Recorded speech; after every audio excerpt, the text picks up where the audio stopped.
প্রাদি শব্দটা ভাঙলে আমরা কি পাই? প্র যোগ আদি। ওকে, আমরা একটু দেখি। প্রাদি শব্দটাকে ভাঙলে পাই প্র যোগ আদি। আদি শব্দের অর্থ কি? শুরু বা প্রথম।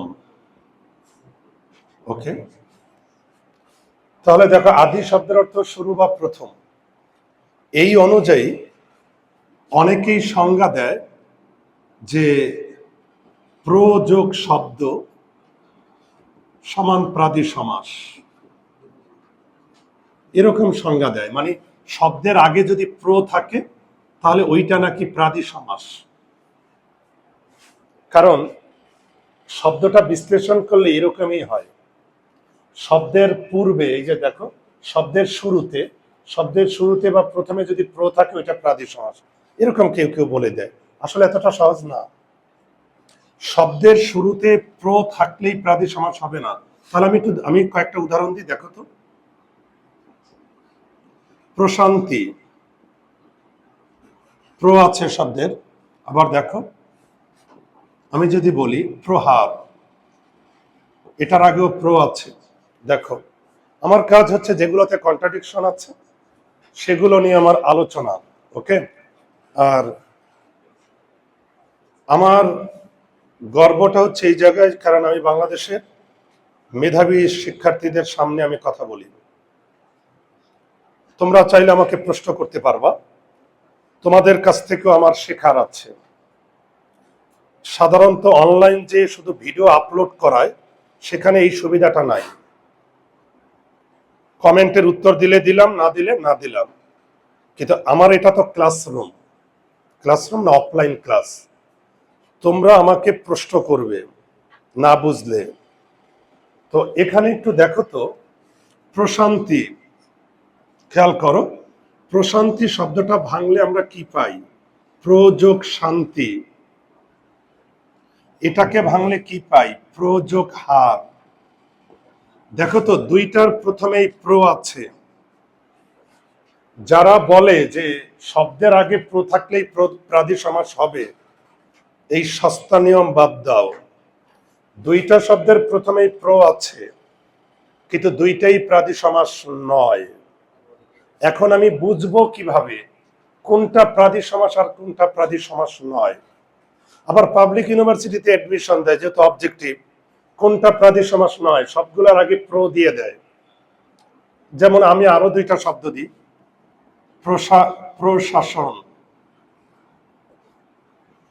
আরো শব্দ দিয়ে দিই, প্রকাণ্ড। দেখো তো, এই যে প্রযোগ শাসন, এই যে প্রযোগ কাণ্ড। এখন পাবলিক ইউনিভার্সিটিতে যদি এরকম প্রশ্ন করে যে কোনটা প্রাদি সমাস কোনটা প্রাদি সমাস নয়, বিপদে পড়তে হবে। কারণ শিখিয়ে দিয়েছে প্রথমে প্র থাকলেই প্রাদি হবে। এখন দেখো, টেকনিকটা আমি শিখিয়ে দিই। এদিকে দেখো, দেখো তো, প্র বাদ দিলে শান্তি। শান্তি আর প্রশান্তির মধ্যে অর্থের মিল আছে। দেখো, প্র বাদ দিলে হার, হার আর প্রহার অর্থের মিল নাই। প্র বাদ দিলে শাসন, শাসন আর প্রশাসনের মধ্যে মিল আছে। জানো, যারা শাসন কার্য পরিচালনা করে তারাই প্রশাসন বিভাগ। যারা শাসন কার্য পরিচালনা করে তারা প্রশাসন বিভাগ। কিন্তু প্র বাদ দিলে কাণ্ড, কাণ্ড আর প্রকাণ্ড এক জিনিস না। একটা কাণ্ড আছে গাছের কাণ্ড, একটা কাণ্ড আছে ঘটনা, কাণ্ড কারখানা, আর এই প্রকাণ্ড মানে বিশাল। অর্থের কোনো মিল আছে? তাহলে টেকনিকটা কি হবে, কিভাবে তুমি চিনবে? লিখো, চেনার উপায়। চেনার উপায় লিখো, প্রবাদে শব্দের যে অংশ থাকে সেই অংশের অর্থের সঙ্গে যদি ওই সম্পূর্ণ শব্দের অর্থের মিল থাকে তবেই সেটা প্রাদি সমাস হবে। প্রাদি সমাস হবে, লিখো। এটা চেনার টেকনিক। প্র বাদে শব্দের যে অংশ থাকে সেই অংশের অর্থের সঙ্গে যদি ওই সম্পূর্ণ শব্দের অর্থের মিল থাকে তবেই সেটা প্রাদি সমাস হবে। তাহলে এই অনুযায়ী প্রাদি সমাস হচ্ছে প্রশান্তি। দেখো, কারণ প্র বাদ দিলে আমি শান্তি পাই, শান্তি আর প্রশান্তি এক জিনিস। আমার কথাই বুঝতে পারছো? প্র বাদ দিলে শাসন, তো শাসন আর প্রশাসনের মধ্যে অর্থগত মিল আছে। অর্থগত মিল আছে, দেখো, অর্থের সঙ্গে যদি সম্পূর্ণ শব্দ অর্থের মিল থাকে, যেমন শান্তি আর প্রশান্তি অর্থের মিল আছে, কিন্তু হার আর প্রহার অর্থের মিল নাই, এটা হবে না। কাণ্ড আর প্রকাণ্ড এক জিনিস না, তাহলে এটাও হবে না। তাহলে প্রশ্ন করতে পারো যে স্যার, তাহলে প্রহার আর প্রকাণ্ড কি দ্বারা গঠিত? উপসর্গ। এটা উপসর্গ দ্বারা গঠিত, উপসর্গ দ্বারা গঠিত। কারণ তোমাদের এর আগে আমি উপসর্গ ক্লাস করিয়েছিলাম, মনে আছে? তৎসম বা সংস্কৃত উপসর্গ। প্রশান্তি সমাস দ্বারা গঠিত, এটা সমাস দ্বারা গঠিত। কোন সমাস? প্রাদি সমাস। পাবলিক ইউনিভার্সিটি বা জবে পরীক্ষায় প্রশ্ন করতে পারে কোন শব্দটা সমাস দ্বারা গঠিত, কোন শব্দটা উপসর্গ দ্বারা গঠিত। আর সমাস মানেই তো বুঝো ব্যাস বাক্য থাকতে হবে। ব্যাস বাক্য কাকে বলে? সমাসকে ভাঙলে যে ব্যাস বাক্য পাওয়া যায়, সমাসকে ভাঙলে যে বাক্য পাওয়া যায় সেটাকে ব্যাস বাক্য বলে। তাহলে এখন একটু লিখে নাও, একটু লিখো। ব্যাস বাক্য করার সময়, ব্যাস বাক্য করার সময় প্র এর পরিবর্তে প্রকৃষ্ট রূপে ব্যবহার করতে হবে। দেখো, ব্যাস বাক্য করার সময় প্র এর পরিবর্তে প্রকৃষ্ট রূপে ব্যবহার করতে হবে। খেয়াল করো তো, প্রকৃষ্টের প্রথমে কি আছে? প্র। তাহলে প্র দিয়ে প্রকৃষ্ট রূপে। প্রকৃষ্ট অর্থ কি? প্রকৃষ্ট অর্থ হচ্ছে উৎকৃষ্ট, ভালো, বেশি। প্রকৃষ্ট শব্দের অর্থ হচ্ছে উৎকৃষ্ট, ভালো, বেশি। তাহলে প্রশান্তি, এটার ব্যাস বাক্যটা কি হবে? দেখো, এটার ব্যাস বাক্য হচ্ছে প্রকৃষ্ট রূপে শান্তি।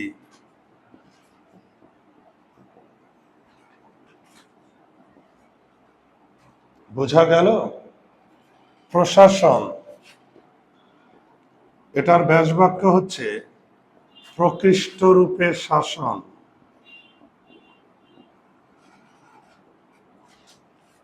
ভালোভাবে শাসন, ভালোভাবে শান্তি। ওকে, এখন আমি এলোমেলো করে কিছু শব্দ দিই, তোমরা আমাকে বোঝাও। প্রচলিত, প্রচলিত, প্রগতি। আমি যে টেকনিকটা শিখিয়ে দিয়েছি,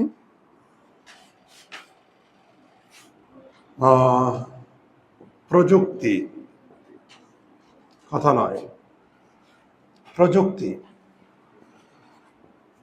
প্রভাব, প্রবক্তা। লিখেছ? প্রকৌশল,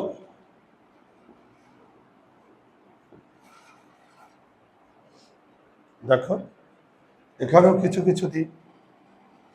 প্রকাশ,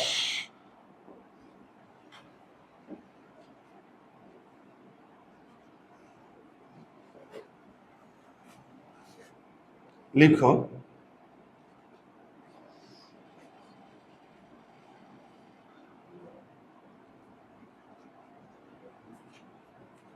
প্রচার করো,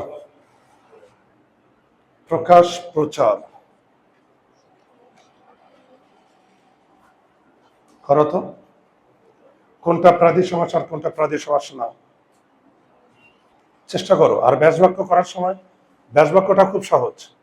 ব্যাস বাক্য করার সময় প্রয়ের পরিবর্তে প্রকৃষ্ট রূপে ব্যবহার করবে। বোঝা গেল? ব্যাস বাক্য করার সময় প্রয়ের পরিবর্তে কি ব্যবহার করবে? প্রকৃষ্ট রূপে ব্যবহার করবে। তো তাতে লিখে দাও। তাহলে একটু দেখি। আচ্ছা, আমরা প্র বাদ দিয়ে দেখব। এদিকে তাকাও। প্র বাদ দিয়ে যে শব্দটা থাকে ওই শব্দের সঙ্গে টোটাল শব্দের অর্থের একটা মিল থাকবে। প্র বাদ দিলে চলিত। চলিত কাকে বলে? যা চলে। প্রচলিত মানেও তো যা চলে, মিল আছে, তাহলে এটা প্রাদি হবে। প্র বাদ দিলে গতি। গতি আর প্রগতি মিল আছে, জানো তো? গতিটা বেড়ে গেলে ওইটা প্রগতি, মিল আছে, তাহলে এটা হবে। আমি এটা জানতে চাচ্ছি কারণ তোমরা মেধাবী। প্রযুক্তি হবে কিনা চিন্তা করো। প্রযুক্তি বিশ্ববিদ্যালয়, প্রকৌশল বিশ্ববিদ্যালয়, বাংলাদেশ প্রকৌশল বিশ্ববিদ্যালয়, প্রযুক্তি বিশ্ববিদ্যালয়। এদিকে তাকাও, অ্যাবসলিউটলি হবে। আগে বুঝো, প্র বাদ দিলে যুক্তি। এই যে প্রযুক্তি বিশ্ববিদ্যালয় কি শেখানো হয়? বিজ্ঞান। আর বিজ্ঞান মানে কি? যুক্তি। যুক্তির বাইরে কখনোই তুমি বিজ্ঞান হবে না। আমি কি বুঝাতে পারছি? প্রযুক্তি বিষয় এই যে তোমরা বলো তথ্য প্রযুক্তি। তথ্য প্রযুক্তি কি সায়েন্স না? আর সায়েন্স মানে কি? যুক্তি। যুক্তির বাইরে কোনো বিজ্ঞান আছে? ধর্ম আর বিজ্ঞানের মধ্যে কোথায় পার্থক্য জানো? ধর্ম হইল বিশ্বাস। অনেক কিছু তুমি প্রমাণ করতে পারবা না, তারপরে বিশ্বাস করতে হবে। আমার কথা কি বুঝতে পারছো? অনেক কিছু চোখের সামনে তুমি দেখো না, তারপরে বিশ্বাস করো, এটার নাম ধর্ম। আর বিজ্ঞান মানে যুক্তি, ওটা অবশ্যই প্রমাণ আছে। যুক্তি প্রমাণ আছে। যুক্তি প্রমাণ ছাড়া কোনোদিন বিজ্ঞান হবে না, ডেফিনেটলি হবে। প্রভাব, এই কেমিস্ট্রিতে একটা শব্দ প্রভাবক। দেখো তো, প্রভাব দিলে ভাব। এই দুনিয়ায় কার প্রভাব আছে জানো? মানে কার ভাব বেশি? যার প্রভাব আছে। যা ওই ব্যক্তির ভাব বেশি যার, যে প্রভাব বিস্তারকারী, যে প্রভাবক। প্রভাবকের কাজ কি? বিক্রিয়াকে গতিশীল করে, ত্বরান্বিত করে। ওর ভাব বেশি, ও বিক্রিয়াকে গতিশীল করে। তাহলে ভাব আর প্রভাবের মধ্যে মিল আছে না? যার যার প্রভাব বেশি তারই তো ভাব বেশি। এই প্রবক্তা হবে কিনা? প্রবাদ দিলে বক্তা। বক্তা কাকে বলে? যে বলে। প্রবক্তা মানেও যে বলে। প্রবাদ দিলে কৌশল। এই কৌশল মানে কি? টেকনিক। কৌশল মানে কি? টেকনিক। বুঝতে পারছো? আর টেকনিক মানে সায়েন্স। তাহলে কৌশল আর প্রকৌশল মিল আছে অর্থের। কৌশল মানে টেকনিক, টেকনিক মানে সায়েন্স, টেকনিক মানে আধুনিক, স্মার্ট। দেখো, প্রবাদ দিলে কাশ। কাশ আর প্রকাশ এক না। প্রবাদ দিলে চার। চার আর প্রচার এক না। আমার কথা কি বুঝতে পারছো? এই দুইটা প্রাদি সমাস না, বাকিগুলা সব প্রাদি। ব্যাস বাক্য করার সময় প্রকৃষ্ট রূপে বসিয়ে দাও। প্রকৃষ্ট রূপে চলিত, প্রকৃষ্ট রূপে গতি, সবগুলোর আগে আমি বাকিগুলো তোমরা করে নিও। এই যে প্রকৃষ্ট রূপে গতি, একটা উদাহরণ দিই। এই যে যেটা বোর্ড পরীক্ষায় 5-6 বছরে একবার দুইবার আসে, একটা উদাহরণ, সেটা হলো প্রভাত। এই প্রভাত আসে, তোমরা আমি বারবার বলছি, আমার আলোচনার সময় আমি একটা জিনিস খেয়াল রাখি, অন্তত 10-15 বছরের বোর্ডের প্রশ্ন অ্যানালাইসিস করে তারপরে আলোচনা করতে হয়। কারণ আমার উদাহরণগুলোর মধ্যে থেকেও যেন কমন এসে যায়। আমার কথা বোঝা নাই, যেন তোমাদের পরিশ্রম কম হয়। তো এ কারণে প্রভাত দেখবে 4-5 বছরের মধ্যে, 5-6 বছরের মধ্যে একবার দুইবার এসে গেছে। এখন প্রশ্ন হচ্ছে, প্রভাত তোমরা বলবা স্যার এটা কোনোভাবেই প্রাদি না। তোমরা বলবা কেন? প্র বাদ দিলে ভাত, ভাত মানে তো বুঝো অন্ন, খাবার, তাই না? আর আমরা বাঙালি তো ভেতো জাতি, চোখের সামনে খালি ভাত দেখি, ভাত দেখি রোমান্টিক হই। ওকে, এদিকে ভাত, অন্ন, খাবার এটা আমরা সবাই জানি। এদিকে তাকাও, ডিকশনারিতে দেখবে ভাত শব্দের একাধিক অর্থ আছে। আর এই খাবারের বাইরে ভাত অর্থ কি জানো? আলো। এটা জানতে হবে, কিছু শব্দ তুমি না জানলে আবার পারবা না। তবে এদের সংখ্যা হাতে গোনা, খুব রেয়ার। আর ওইটা আমি আলোচনা করছি। দেখো তো, এই যে ভাত অর্থ আলো, আমি বলি ব্যাখ্যা দিব। এখন তুমি বলতে পারো যে স্যার ভাত শব্দের অর্থ যে আলো, আমি মানি না, আপনি প্রমাণ দেন। ওকে, এই এই ভাত থেকে শব্দটা আসছে ভাতি, ভাতি থেকে শব্দটা আসছে বাতি। এটাকে বলে ধ্বনির পরিবর্তন। কি বলে? ধ্বনির পরিবর্তন।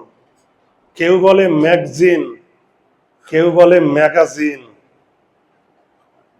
এখন মিডিয়ায় এই নিউজটাই সবচেয়ে বেশি, বেশি না? ধ্বনির পরিবর্তন। এই যে কেউ বলে বক, কেউ বলে বক, হ্যাঁ, কানাবো গিরসা। কেউ বলে শাক, কেউ বলে শাক, আঞ্চলিক, দুইটাই বলে। ধ্বনির পরিবর্তন, বোঝো না? কেউ বলে স্কুল, কেউ বলে স্কুল। এই যে ধ্বনির পরিবর্তন, বুঝতে গিয়ে বললাম। ওকে, মাঝখান থেকে একটু ধ্বনির পরিবর্তন শিখে ফেলে। ওকে, তাহলে ভাত মানে ভাত থেকে শব্দটা আসছে ভাতি, আর ভাতি থেকে শব্দটা আসছে কি? বাতি। বোঝা গেছে? বাতি মানে কি? আলো। আরো একটা রেফারেন্স দিই, তোমরা এরকম অনেক শব্দ পেয়েছো, প্রতিভাত। এই ঘটনা আমার কাছে প্রতিভাত হয়েছে, মানে বুঝো এই ঘটনা আমার কাছে আলোর মতো পরিষ্কার হয়েছে। এরকম শব্দ তোমরা ব্যবহার করো তো? এই ঘটনা আমার কাছে প্রতিভাত হয়েছে। ভাত মানে আলো, আলোর মতো পরিষ্কার হয়েছে। তাহলে ব্যাসবাক্য করলে প্রভাত, এটা ব্যাসবাক্য হচ্ছে প্রকৃষ্ট রূপে ভাত। ওকে, এখন আমি একটু বলি, তোমাদের কলেজগুলোতে, কলেজ এদিকে কথা নয়, তোমাদের কলেজগুলোতে যে বই আছে, এক এক কলেজে তো এক এক ধরনের বই। সেখানে কিছু উদাহরণ এরকম দিয়েছে, এদিকে দেখো, ভয় পাইও না। পরিভ্রমণ, কলেজগুলোতে যে পাঠ্য তোমাদের বই এক একটা দেখবে, এক এক কলেজে এক এক বই, সেখানে পরিভ্রমণ উদাহরণ দিয়েছে। কথা বলো না, এদিকে তাকাও। তারা তারা এটা দেখিয়েছে এটা প্রাদি সমাস, কিন্তু প্রাদি সমাসের কন্ডিশনটা কি বলতো? প্রযোগ আদি। এত উদাহরণ দিলাম, আরো চাইলে দিব।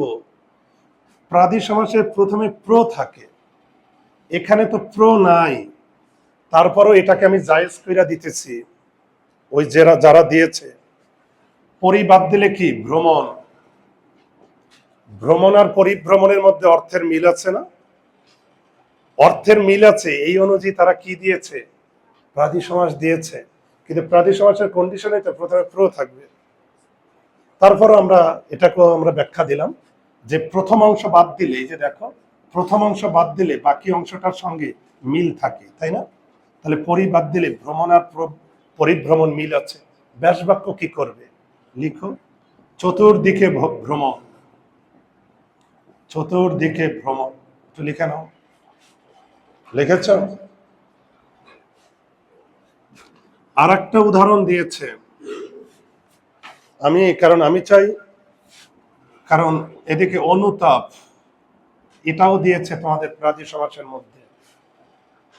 তাহলে এটাকে তো একটু জায়েজ করতে হবে আমার, এত কষ্ট করে তারা উদাহরণ দিয়েছে, ব্যাখ্যা দিতে হবে না? এই অনু অর্থ কি আগে জানো? এই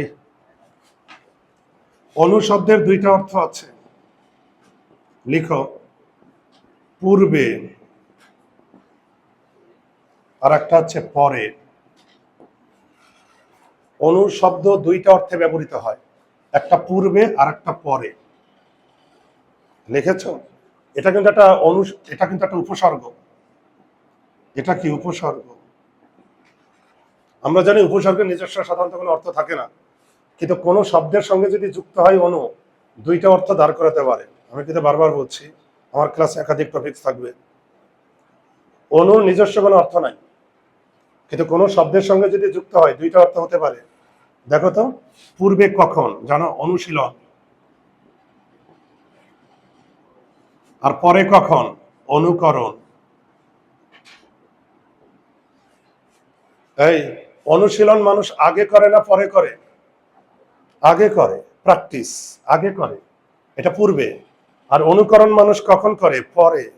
আগে তুমি একটা, কেউ সুন্দর একটা জামা পরছে, পরে তুমি তারে কপি করছো। অনুকরণটা হচ্ছে পরে, অনুশীলনটা হচ্ছে কি? আগে। আমার কথা কি বুঝতে পারছো?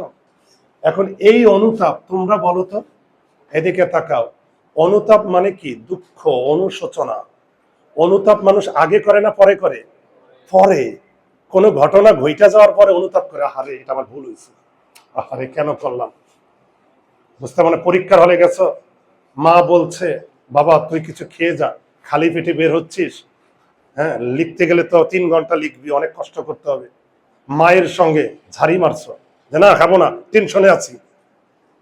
এখন কলেজে গেট দিয়ে ঢোকার সময়, ওই সময় তো আবার বোঝো না, ইহজাগতিক সব কিছু মাথায় আসে, যাহারে মার সঙ্গে, মাকে ঝাড়ি মেরে আসলাম, রে কষ্ট লাগতেছে। মা তো ভালোই বলছে, আবার ক্ষুধাও লাগছে। তাহলে দেখো, কোনো ঘটনা ঘটার পরে আমরা অনুতাপ করি, তাহলে এই অনুমানই পরে। তাহলে তাপ অর্থ কি? এই তাপ মানে তোমার তাপমাত্রা না, এই তাপ মানে দুঃখ, যন্ত্রণা। দুঃখ, যন্ত্রণা। আমার কথা কি বুঝতে পারছো? এই তাপ মানে কি? যন্ত্রণা, দুঃখ। তাহলে এটা ব্যাসবাক্য কি হবে জানো? পরে। আবার তোমাদের বইয়ে এরকমও দিয়েছে, পশ্চাতে তাপ, ওই মানে পরে মানে পিছনে, একই অর্থ, পরে। তাহলে অনু কয়টা অর্থে ব্যবহৃত হয়? দুইটা, পরে পূর্বে। তোমরা কথা বলছো, লাস্ট একটা উদাহরণ দিই, দেখি পারো কিনা। অনুমান বলো তো, এটা পূর্বে না পরে? পূর্বে। অনুমান আমরা তো আগে করি, পরে করি না। তাহলে দেখছো কিভাবে শব্দ ভেরি। ওকে, তাহলে এতক্ষণ ধরে আলোচনা করলাম প্রাতি সমাস। প্রাতি সমাসের মেইন বৈশিষ্ট্য কি বলতো? কথা নয় বাবা, কোনো সমস্যা? প্রাদি সমাসের মেইন বৈশিষ্ট্য হচ্ছে শব্দের আগে প্র থাকে। প্র থাকলেই প্রাদি সমাস হবে না, কন্ডিশন আছে। প্র বাদ দিলে যে অংশটা থাকবে সেই অংশের অর্থের সঙ্গে টোটাল শব্দের অর্থের একটা মিল থাকতে হবে। ওকে, আর তারপরেও কিছু কিছু বইয়ে কিছু উদাহরণ দিয়েছে, সেটা আমরা ব্যাখ্যা দিলাম। কারণ প্রথম অংশ বাদ দিলে যে অংশটা থাকে সেই অংশের সঙ্গে টোটাল শব্দের অর্থের মিল থাকে। দেখো, অনু বাদ দিলে তাপ, তাপ মানে দুঃখ যন্ত্রণা, অনুতাপ মানেও তো দুঃখ যন্ত্রণা, অর্থের মিল আছে। অর্থাৎ প্রথম অংশ বাদ দিলে যে অংশটা থাকে ওই অংশের সঙ্গে টোটাল শব্দের অর্থের মিল থাকবে। কারো কোনো প্রশ্ন আছে? সবাই বুঝতে পেরেছ? ওকে, তাহলে সুপ্রিয় শিক্ষার্থী বন্ধুরা, ভালো থাকো, সকলের ভালোবাসায় আগামীর আলো আশায়।